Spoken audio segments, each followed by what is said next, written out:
Hello students. तो इस video में हम कुछ प्रॉब्लम्स देखते हैं इंटरसेप्ट फॉर्म के ऊपर। प्लेन का जो इंटरसेप्ट फॉर्म है उसकी थ्योरी ऑलरेडी हम लोगों ने लास्ट वीडियो में चेकआउट कर लिया था। क्या इक्वेशन है? इक्वेशन इस प्रकार का होता है x/a plus y/b plus z/c that is equal to 1। इसको हम बोलते हैं equation of plane in intercept form. Equation of plane in intercept form correct है। अब थोड़ा सा इसको रीड आउट करते हैं। आप देखेंगे इस इक्वेशन में यहाँ पे राइट हैंड साइड में 1 होता है करेक्ट है। और ये एक्स वाई जेड क्या है? एक्स वाई जेड ये आपको हमेशा से मालूम है आर्बिट्ररी पॉइंट्स होता है, आर्बिट्ररी पॉइंट के कोऑर्डिनेट करेक्ट है। अच्छा, अब ये ए बी सी क्या है? ए बी और सी। अब ये ए बी सी में बहुत ज़्यादा आपको कंसंट्रेट करने की जरूरत है। एक्चुअली में हम ए को क्या बोलते हैं? एक्स इंटरसेप्ट बोलते हैं। अभी ये एक्स इंटरसेप्ट बोलते हैं कॉमन वे में, लेकिन ये बोलना गलत है। एक्चुअली में ये ए जो है वो एक्स कोऑर्डिनेट है उस पर्टिकुलर पॉइंट्स का। जैसे ए जो एक्स एक्सिस पे इंटरसेक्ट किया है इस प्लेन ने, इसके coordinate A comma zero comma zero. एक पॉइंट बी जो कि प्लेन ने वाई एक्सिस पे कट किया है जिसके coordinate zero B comma zero. एक पॉइंट सी जो कि जेड एक्सिस पे प्लेन ने इंटरसेक्ट किया है जिसके कोऑर्डिनेट जीरो कॉमा सी है। तो एक्चुअली में ये जो ए है, ये जो बी है, ये जो सी है, ये ए एक्चुअली में एक्स कोऑर्डिनेट है। एक्स कोऑर्डिनेट किसका? एक्स कोऑर्डिनेट उस पॉइंट का जिसके मतलब जब प्लेन ने एक्स एक्सिस के ऊपर इंटरसेक्ट किया है उस पॉइंट्स का एक्स कोऑर्डिनेट। वैसे बी जो है वो उस पॉइंट का वाई कोऑर्डिनेट है जिसके ऊपर मतलब वाई एक्सिस के ऊपर प्लेन ने इंटरसेक्ट किया है। मतलब कैसे? आपका इक्वेशन अपना फिगर इस प्रकार का होता है कि ये आपका एक्स एक्सिस, वाई एक्सिस और जेड एक्सिस, ठीक है। और आपके प्लेन ने इस प्रकार से ये इंटरसेक्ट किया है, ठीक है। एक्स एक्सिस के ऊपर ए पॉइंट और बी पॉइंट और सी पॉइंट्स इस प्रकार से किया है।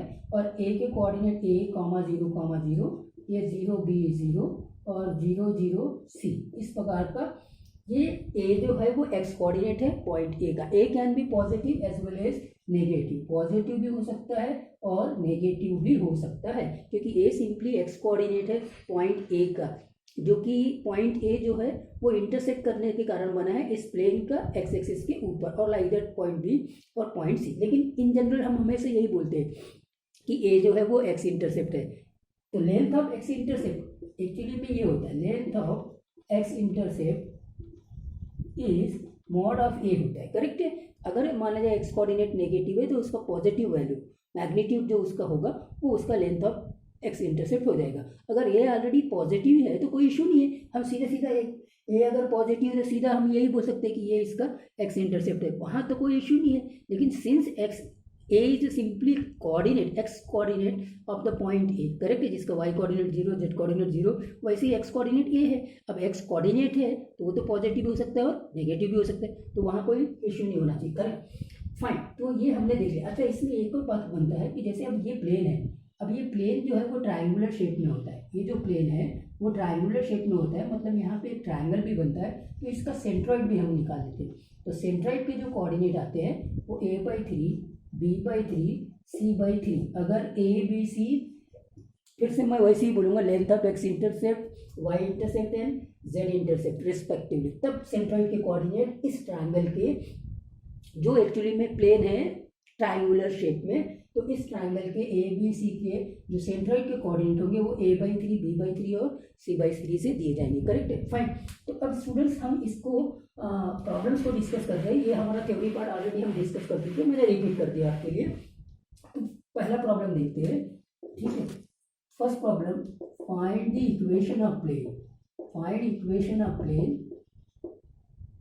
If x intercept is 2, y intercept is 3 and z intercept।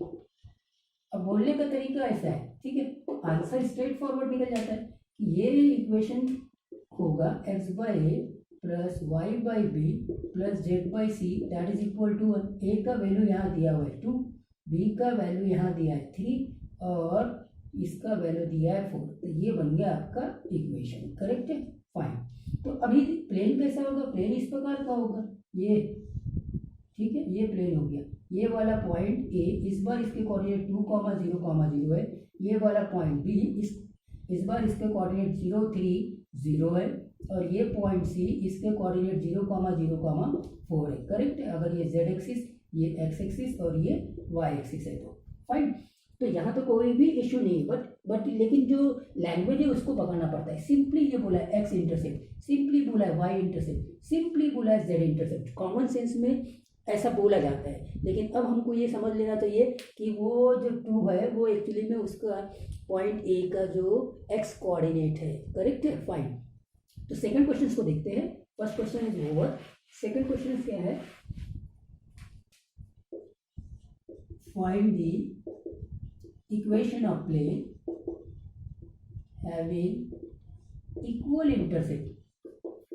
having equal intercept on coordinate axis। coordinate axis मतलब x axis, y axis and z axis, coordinate axis, and passing through 1 2 3। ठीक है साहब। तो इक्वेशन क्या होगा, x by ए फिर y by B की जगह a फिर z by A that is equal to 1। ये इक्वेशन अब प्लेन होगा इंटरसेप्ट फॉर्म में, क्योंकि इंटरसेप्ट दिया हुआ एक्स इंटरसेप्ट भी ए है, वाई इंटरसेप्ट भी बी है, वाई जेड इंटरसेप्ट भी अपना एक्स इंटरसेप्ट, वाई इंटरसेप्ट और जेड इंटरसेप्ट तीनों सेम है। सपोज करो उसको हमने ए मान लिया, तो ये इक्वेशन कन्वर्ट हो गया x plus y plus z that is equal to A को डिटरमाइन करना है 1 2 3 से पास हो रहा है, प्लेन का इक्वेशन को सेटिस्फाइड करेगा। तो ए का वैल्यू 3 2 5 और 6 हो जाएगा। तो ए का वैल्यू 6 होने से आपका आंसर मिल जाएगा। क्या आंसर होगा प्लेन का equation, x plus y plus z that is equal to 6। ये आपका आंसर हो गया। करेक्ट। Second question. चलिए थर्ड क्वेश्चन पे आते हैं। तीसरा question, find the intercept cut by the plane x minus 2y plus 3z minus 5 that is equal to 0 with coordinate axis। ठीक है। एक तो ये, अब क्या करेंगे, इस प्लेन को हमको इंटरसेप्ट फॉर्म में लाना पड़ेगा। इंटरसेप्ट फॉर्म में राइट हैंड साइड में 1 होता है, तो ये हो जाएगा -2y plus 3z that is equal to 5। अब ये -5 है अपना, इधर आ गया 5 हो गया, 5 से अब डिवाइड करेंगे क्योंकि यहाँ 1 चाहिए, तो ये हो जाएगा x डिवाइडेड बाई 5, ये हो जाएगा -2y बाई 5 और ये हो जाएगा 3z divided by 5 that is equal to 1। अब ये 1 तो आ चुका है। अब यहाँ एक्स वाई जेड में ये जो x है, ये जो y है, ये जो z है, इसके कोएफिशिएंट 1 ही होना चाहिए। करेक्ट है। तो ये बन जाएगा x बाई 5 और ये प्लस और ये y बाई -5/2 करेंगे। करेक्ट है। आप देख लेना इसको कैसे रीअरेंज किया है, 5/3 दैट इज इक्वल टू 1। तो अब ये हो गया इंटरसेप्ट फॉर्म में प्लेन का इक्वेशन। तो बोलो एक्स इंटरसेप्ट क्या हो गया, फिर से एक्स इंटरसेप्ट की बात कर रहे हैं, तो एक्स इंटरसेप्ट फिर क्या, लेंथ को बोल रहे हैं कि कोऑर्डिनेट को पूछ रहा है। तो फिर अगर लेंथ की बात करेगा कि वो कोऑर्डिनेट की बात करेगा, ये आपको क्वेश्चंस को देखते हुए स्मार्टली अंडरस्टैंड करने की ज़रूरत है। करेक्ट है। फिलहाल हम एक्स इंटरसेप्ट बोलते हैं तो ये हो जाएगा 5 और वाई इंटरसेप्ट बोल रहे हैं तो फिलहाल तो हम यही लिखेंगे -5/2। ठीक है। अगर लेंथ की बात करेगा तो लेंथ आ जाएगा 5/2। करेक्ट है कि नहीं, हाँ। और ये जेड इंटरसेप्ट की बात कर रहे हैं तो जेड इंटरसेप्ट हो जाएगा 5/3। अब नेक्स्ट क्वेश्चन बताता हूँ मैं आपको। नेक्स्ट क्वेश्चन क्या होता है, इसीलिए क्योंकि ये कोऑर्डिनेट्स है, कोऑर्डिनेट्स एक्स कोऑर्डिनेट उस पर्टिकुलर पॉइंट्स का जिसको कि प्लेन ने एक्स एक्सिस के ऊपर इंटरसेप्ट किया है, ये वाई कोऑर्डिनेट है उस पर्टिकुलर पॉइंट्स का जिसमें कि प्लेन ने वाई एक्सिस को इंटरसेप्ट किया, लाइक दैट जेड एक्सिस। तो इसीलिए दूसरा क्वेश्चन इसमें आता है, and hence find their algebraic sum. क्या बोला मैंने, अलजेब्रिक सम। इसको अंडरलाइन कर लो, अलजेब्रिक सम को। ये अलजेब्रिक सम की बात कर रहा है, मतलब अब इंटरसेप्ट आ गए तो अलजेब्रिक सम क्या होगा, यहाँ लिख लेते हैं algebraic some.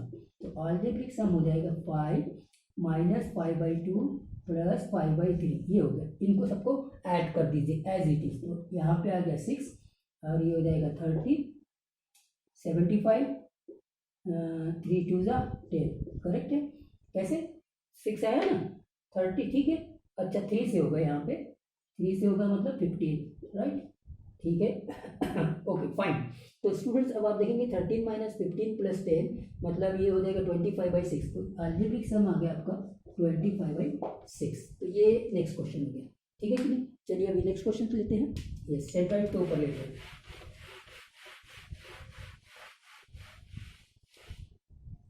if the plane cuts x-axis, y-axis and z-axis at the point A, B and C respectively, and the centroid of triangle ABC is 1, -2, 3.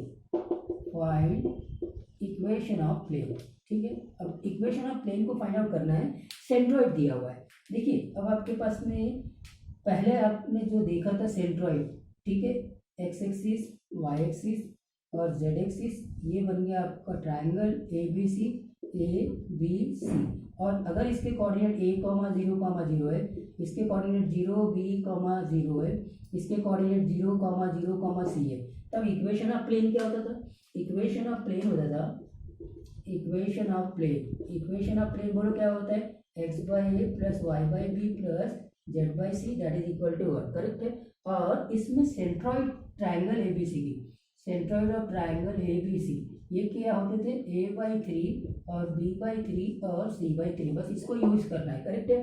तो यहाँ पे आपका a/3 और b/3 और c/3 जो कि इस प्लेन का इक्वेशन होता था उसका सेंट्रॉइड, अब इसको इससे कंपेयर करेंगे और यहाँ से मुझे पता चल जाएगा a/3 equal to 1, b/3 equal to -2, c/3 equal to 3, a equal to 3, b equal to -6, c is equal to 9। Therefore equation of plane बोलो x/3 plus y/-6 plus z/9 that is equal to 1। ये बन गया equation of plane. ठीक है, okay, next question को check out करते हैं।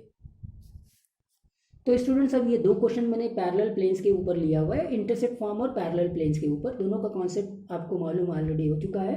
तो यहाँ दिया है find the equation of plane which is parallel to x axis बोला है, तो पैरेलल टू एक्स एक्सिस है और फिर इंटरसेप्ट बोल रहा है 2 and 5 ऑन जेड एक्सिस। तो बहुत सिंपल है, आपको मालूम है पैरेलल टू एक्स एक्सिस है, मतलब इक्वेशन ऑफ प्लेन में एक्स वाला टर्म नहीं होगा, मतलब y/b होगा, z/c होगा, दैट इज इक्वल टू 1। ये मालूम है पैरेलल टू एक्स एक्सिस है। यहाँ b की वैल्यू 2 है और c की वैल्यू 5 है, दैट इज द आंसर। खत्म। ठीक है, दूसरा क्वेश्चन भी वैसे ही फंडामेंटल है। अभी थ्योरी आपकी अगर कंप्लीट हो गई है तो वहाँ कोई इशू नहीं है। Find the equation of plane with intercept 3 on y axis and parallel to zx plane. देखो फिर से zx प्लेन के पैरेलल, zx प्लेन का इक्वेशन आपको मालूम है zx प्लेन का इक्वेशन क्या होता है? y इक्वल टू 0 होता है। करेक्ट है कि नहीं? ये zx प्लेन का इक्वेशन है, पहले से ही आप जानते हैं। लेकिन plane parallel to zx plane के पैरेलल प्लेन का equation y is equal to some constant. Correct है, some constant apart from zero. Correct है। तो ठीक है साहब, यहाँ पे आप देखेंगे, यहाँ find the equation of the plane with intercept y3 और y एक्सिस। इसका मतलब y/3 होगा, y/3 that is equal to 1। Simply y equal to 3 होगा, तो कंप्लीटली ये बेसिक्स के ऊपर है, जो आपने थ्योरी पढ़ी है पैरेलल प्लेन्स की, कोऑर्डिनेट प्लेन्स की, उसके ऊपर डिपेंडेंट क्वेश्चंस है। क्वेश्चंस बहुत आसान है, लेकिन अगर आपने थ्योरी समझी तभी ये क्वेश्चन समझ में आते हैं, अदरवाइज नहीं आते। तो अब मैं क्या करता हूँ, दो एकदम प्योरली जेई के क्वेश्चंस को डिस्कस करता हूँ। और ये आ गया जेई के क्वेश्चंस के ऊपर, ये एक क्वेश्चन करता है और दूसरा क्वेश्चन कर रहा था। दोनों सेंट्रॉइड के साथ में रहेंगे। देखिए पैरेलल प्लेन का कॉन्सेप्ट इन्वॉल्व कर देगा या फिर सेंट्रॉइड का कॉन्सेप्ट इन्वॉल्व कर देगा इंटरसेप्ट फॉर्म ऑफ प्लेन के इक्वेशन के साथ में, तो फिर वो जेई का क्वेश्चन हो गया। तो यहाँ पे सिंपल सा है, if the plane meets the coordinate axis in A B C. ठीक है साहब, ए बी सी में मीट कर रहा है, ये आपका ए बी सी में मीट कर लिया ए, ठीक है, और इस प्रकार से ये बी और ये सी, जेड एक्सिस, ये वाई एक्सिस और ये एक्स एक्सिस। करेक्ट है, ठीक है साहब।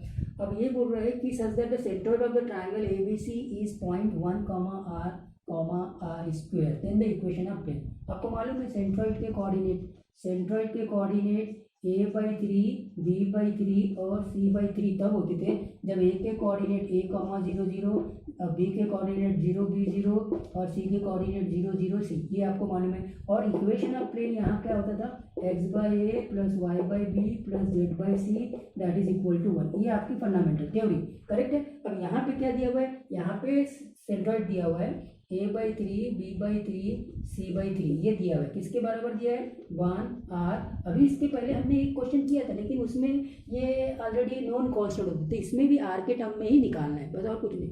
तो फाइनली यहाँ से a मिल जाएगा। कंपेयर कर लो, a इक्वल टू बोलो कितना 3, b इक्वल टू कितना 3r, करेक्ट है। b/3 इक्वल टू r करेंगे और फिर c इक्वल टू कितना 3r इक्वेशन। तो देयरफॉर इक्वेशन ऑफ प्लेन का इक्वेशन मिल गया। और फिर उसको भी सिंप्लीफाई करना, x/3 plus y/3r plus z/3r square that is equal to 1। अब इसको सिंप्लीफाई करेंगे, सिंप्लीफाई क्योंकि जो ऑप्शन दिए हुए वो इस प्रकार के दिए हुए, इस वाले फॉर्म में ऑप्शन नहीं दिए हुए, मतलब जनरल फॉर्म में लाना पड़ेगा। जनरल फॉर्म में लाने के लिए अब आप क्या करें, इसका एलसीएम ले लिए। एलसीएम कितना आएगा बोलो, एलसीएम 3 है 3r स्क्वायर, इसका एलसीएम 3r स्क्वायर हो जाएगा दैट इज इक्वल टू 1 हो जाएगा, करेक्ट है। 3r स्क्वायर 3 से भाग देंगे तो यहाँ r square into x, 3r से भाग देंगे तो r into Y, 3r square से देंगे तो 1 that is z that is equal to 1। और 3r स्क्वायर को अब इस साइड ले लीजिए that is equal to 3r square. तो अब आपका इक्वेशन आ गया r square x plus r y plus z that is equal to 3r square. और अब आप देख लीजिए ऑप्शन में r स्क्वायर एक्स, ये r स्क्वायर एक्स है, r स्क्वायर एक्स है, ये ऑप्शन कट गया, ये ऑप्शन कट गया, ठीक है। उसके बाद में आर वाई, तो ये आर वाई है, करेक्ट है। आर वाई हाँ ठीक है, ऑप्शन दोनों करेक्ट एक ही जैसे दिख रहे हैं। R y plus z that is equal to 3r square, तो ये ऑप्शन ए करेक्ट है, करेक्ट है। R square x plus r y plus z that is equal to 3r square. तो ये हो गया फर्स्ट प्रॉब्लम। और इसी सेंट्रॉइड के ऊपर मैं सेकंड क्वेश्चन भी करा था। देखिए सेम क्वेश्चन है ये भी, इसको भी सेंट्रॉइड और इक्वेशन ऑफ प्लेन की बात की है, बस आपको थोड़ा साइकोलॉजिकली यहाँ टेस्ट किया। जैसे मैंने ये भी पॉइंट आपको हमेशा स्टार्टिंग से बिगिनिंग से बताया कि जेईई में साइकोलॉजिकली भी टेस्ट करते हैं। मतलब आप बार बार क्या करते हैं, इंटरसेप्ट फॉर्म जो इक्वेशन का होता है वो x/a plus y/b plus z/c बोलते हैं, correct. Small a small b और स्मॉल c। इस बार क्या कर दिया, स्मॉल a स्मॉल b और स्मॉल c को सेंट्रॉइड बना दिया है।